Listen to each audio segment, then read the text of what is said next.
My marriage is on life support, and I wonder if it's time to remove the feeding tube. I have a spouse who plans to cheat on me at some point. He threatened me with it, and I've spent the last year on pins and needles wondering when it would happen.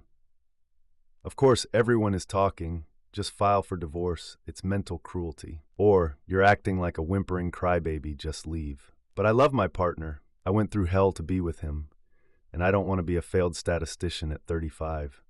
I also want to have more children with this man. So that's my dilemma. We first met in college. We both studied at the University of Texas in the early 2000s. We both studied to be veterinarians, a program that the university is famous for.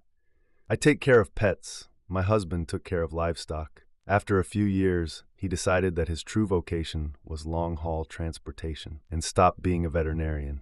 He delivers pork chops by express courier to San Francisco. He is a human machine. He makes a trip in less than 24 hours every time.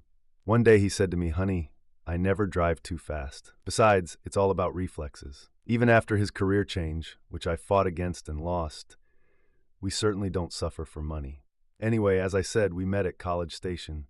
I've been pretty active, but I've been cooling off for the last few months, thinking about my future. Jack, of course, did not notice this.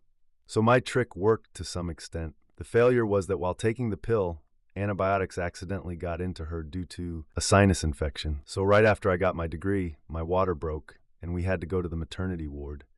Yes, in case you haven't figured it out, I'm Mrs. Burton now. Or at least I'm still Mrs. Burton at the moment, depending on where we go next. My name is Gracie. Our daughter's name is Margaret, although she prefers Margot. She's definitely her daddy's daughter. We don't get along very well. I think it's because she and I are both schemers. Throughout our marriage, I cheated on my husband from time to time. I just can't help myself. I'm addicted, and Jack is not up to my level in the bedroom. Anyway, that's not why I married him. I married him because he was easy to control and because he was able to earn well. Maybe it sounds cold to you, but then you probably live in a trailer and drive a Ford. I drive a Mercedes S-Series and live in a fucking mansion. If you've decided to settle down or haven't been preparing for the future, don't judge me. Jack has never cheated on me. He used to be like a charming puppy who followed me everywhere. I taught him everything in the bedroom. Fortunately, he believed my statement that I learned all this from the internet. I say he's not up to my level in bed, but he's damn close to it now thanks to my training. Maybe that's why I'm so sad about our possible divorce. You see, everyone gets caught at some point. In my case, while I was making love to a Dominican citizen who arrived on a student visa, my daughter was using me behind my back. The little fool skipped school and filmed my session in high resolution on the camera of the phone I bought her. God, what a monster I've raised.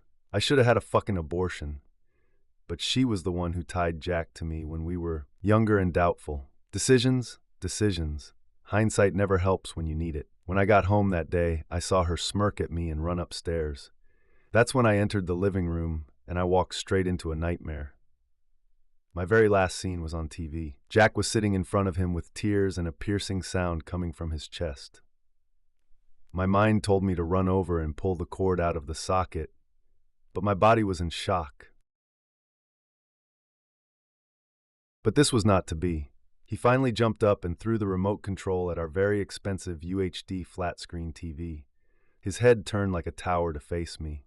His eyes met mine, and all I saw was blind rage or hatred. I can't say exactly what it is. Jack, I can explain. It was, yes, it was an accident or God's providence, right? I thought I knew about the difficulties between men and women, about how it rarely works. And yet I kept trying like a fool. His hands clenched and unclenched, and his breathing was ragged. For the first time since I met him, I really felt the fear that he might hurt me. Strangely, it sounded like he wasn't surprised by my affair, but I didn't have time to think about it. Instead, he ran into the garage and I heard his truck start up, the old Ford he was keeping in working order. He always joked that it gave him farm credit when he went out and serviced his animal patients. Even when he stopped being a vet, he kept that stupid pickup truck. Right after that, I heard the automatic garage door start to open, and before I could run out into the driveway, he pulled out onto the street. Please God, let him buckle up, I heard. My monster, my brat, was also standing on the stairwell and looking out the panoramic window. What the hell do you care? You did this to him. I shouted, what do you mean I did it to him? My soon-to-be ex-mother, I didn't make love to a guy while I was married, with a guy young enough to be my boyfriend. You're so monumentally naive. What an evil little fool I've raised. I needed her to get out of here. I started making a plan to save my life, and the first step was to send the hypocrite to her grandparents. After, of course, I confiscated her phone and destroyed the disc she recorded so her father could watch it. You're going to visit your grandparents. I would advise you not to mention any of this to them. You don't have any more evidence, and of course I can make life extremely difficult for you while you live under this roof. You're crazy if you think I won't be able to control your father once he calms down. So, my loving daughter, the fruit of my loins, don't mock me. In the end, I screamed. I thought she ran upstairs and fried, but I didn't know about the cloud then. Fucking computers. A day passed. My daughter was well, or so I thought, hidden away where she couldn't hurt me anymore, and my husband finally came home. His eyes were red, and he looked like he hadn't slept yet. I rubbed my eyes furiously when I heard that he had pulled up, and I hadn't changed my clothes. When he entered the living room, I tried to appear in terrible shape. I exhaled cautiously in a little girl's voice. Please forgive me. I must have had a nervous breakdown. I sniffling, don't know what came over me that I let this happen. His gaze was cold, even in spite of the pain.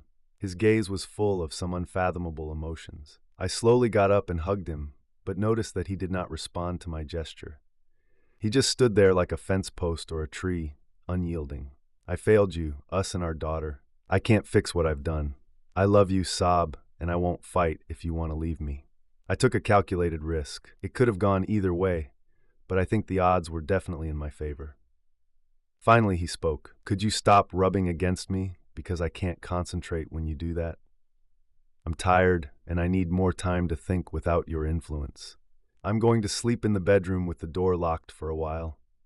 So you need to take everything you need from there and go to the spare bedroom. It's a good thing he didn't fall for the divorce gambit. I ran upstairs and grabbed some things from the closet and the main bathroom, then took them to the spare bedroom down the hall. When I was coming back, the lock on the door clicked. I knocked lightly on the door. Jack, can we at least talk soon? We can talk in the morning. Now came the most difficult part. I needed to look even worse, so I avoided drinking water or eating. I tousled my hair even more and stuck my finger down my throat to throw up some liquid on my sundress. A few carefully applied, not also complemented the look. In addition, I put a glass of vodka next to me and put some Vaseline on the back of my hand. I forced myself to stay awake the rest of the day and night to increase the appearance of fatigue. When Jack came down the next morning, I quickly rubbed my teeth with Vaseline to keep my lips open in a semblance of a smile. I also splashed a couple drops of the remaining vodka into my eyes to cause redness and tears. It hurt like hell, but it was necessary. I could see that he looked much better, although he was devastated. Even better was the obvious concern on his face about my appearance. He still loved me. I had a chance. Jesus, Grace, you look terrible. Let's get you to bed. He picked me up and carried me to the master bedroom. I was sobbing on his shoulder when he carried me into the room and laid me down. It got even better when he laid down next to me and started talking. You hurt me, Grace. You really shook the pillars of heaven, but I don't want you to hurt yourself. Mom called and said they were taking care of Margot, so we need to talk. He looked confused but continued. I've been thinking about it very hard. I mean, harder than I've ever thought in my life. I think I might be willing to give you another chance, but you need to consult on your problems. There's something else. Anything, my love, I swear, I will. Quiet, he almost shouted. I think he was more outraged than he seemed. There's something else, Grace. You probably won't like it, but I need you to feel the soul-tearing pain that you put me through. I can't tell you when it's going to happen, but sometime in the future I'm going to sleep with another woman and take it off. I was really shocked. I created a monster out of my loving spouse, and he was determined to disfigure me. The mere thought of him doing to another woman what I had done to my lovers was almost unbearable. But I needed him. I had to go through this to get my life back to where it was. I just want you to also know that before we make love again, you need to get tested for STDs. After I get my revenge at some point in the future, I will do the same. In the meantime, assuming that we will become close again, I will put on a condom. Given my trust issues, I can't risk conceiving another child for you to try to bind me to you. Even more, I understand, Jack, my love. I don't want to feel the same pain, but I'll do it to keep you. I'll go through anything for this. I thought it was a little silly, but you have to do what you have to do. Over the next few months, we got used to a difficult routine. My demon child returned to the house, and she clearly couldn't understand why we didn't get divorced. I just grinned at her and reminded her that I run this family. After that, she didn't challenge me directly anymore. The cumulative effect was devastating. As the year went on, I lost all my self-confidence. I couldn't risk my husband finding out about the outside connection, so I relied solely on him. I missed him when he didn't pay attention to me. I lost weight, although I wasn't fat from the very beginning. Even my hair has lost its shine and has become brittle. People at work have told me that I look like I've been through a shock and aged 10 years. I couldn't sleep, my joints hurt, maybe I'm getting old prematurely. The worst part is that I started to get hung up on my husband, and dare I say it, really love him.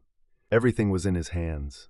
Every day I waited for my world to be taken away from me, and like some evil priest from a movie, my Jack giggled happily. Who would have thought that the main intriguer would fall into a trap that she had set herself? Finally, almost a year later, I can't take it anymore. I decided to pull out the plug and see what happened. I sent my daughter back to my grandparents and decided to deal with my loving husband. He needed to take a shit or get off the pot, or I'm leaving. Even though I really love him, for the first time truly, I can't suffer anymore. Jack, I can't take this anymore. I need you to hurry up and find this other woman, make love to her, and let me watch the tape so we can get through this. He just looked at me. I felt goosebumps crawl through my body when I realized that this look was the same as the one he gave me a year ago. The look of an insect collector when he sees a particularly interesting beetle that he wants to collect, or perhaps the feverish look of a young sociopath burning ants with a magnifying glass. What have I done with my actions? Do you really think I can stoop to your level? Gracie, he said in a cold voice. I noticed that he used my full name, which he never did because he preferred the nickname Grace. I was never going to do what I told you. All I've done this year is put pressure on you. I wanted you to finally love me, so that when you can no longer bear the worries and doubts, you would give me an ultimatum. He got up and went into his office. I heard the key turn in the lock, and he came back with a large envelope. You can sign it or not. I don't care. We've come full circle, you and me. I don't care about you one iota anymore, and you seem to love me. See, now you feel what I felt before. You know what it's like to wonder every day if the one you love is going to give up that love and trust. A year ago, I wasn't going to decide anything. I just wanted to hurt you as much as possible without physically torturing you. I looked at the papers he handed me, the divorce papers signed and dated a little less than a year ago. My tears blurred the details, but they didn't really matter at the moment. There was one chance, Gracie, one. If during this time you had confessed everything, stopped trying to pass it off as some kind of mental problem and really apologized, we could have reconciled, but you didn't do it. You were dodging and trying to get out of it, just like I suspected. I'm not a fool, Gracie. I've had my suspicions for a long time, and I'm pretty sure this student wasn't your first. I let it go because of our daughter and because I loved you back then. Anyway, we're done. Sign the papers if you want, but in any case, take your things and leave. Margot will stay with me. She's old enough to choose, and that means I'll run the house until she graduates. You earn more than me, so good luck getting alimony. Go away. Margot's coming home soon, and I don't want you here. I was Frankenstein looking at what I had created. I doubted I was going to die of pneumonia anytime soon, but inside I was as dead as the Vor, creator of Mary Shelley's monster. He planned it all out, and I even had to wonder if his suspicions and plans were born around the time he decided to become a trucker. This, of course, changed the balance of money earned between us and reduced my chances of using alimony as a weapon to delay the divorce. He was also right that my daughter was old enough to determine for herself where she would live in terms of custody. In truth, the agreement was more than fair. Since he earned less money and would most likely become a guardian, I could be forced to pay him alimony. I can sue all of this, tie it up for months or years, but the huge economic costs associated with such a long-term lawyer's job make it reckless.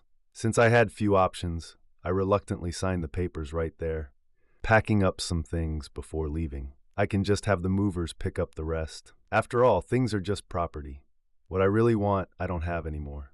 That should have been the end of my sad story, but my daughter, having made it clear that she was not afraid of me and that she never wanted to see me again, uploaded my shameful actions from the cloud.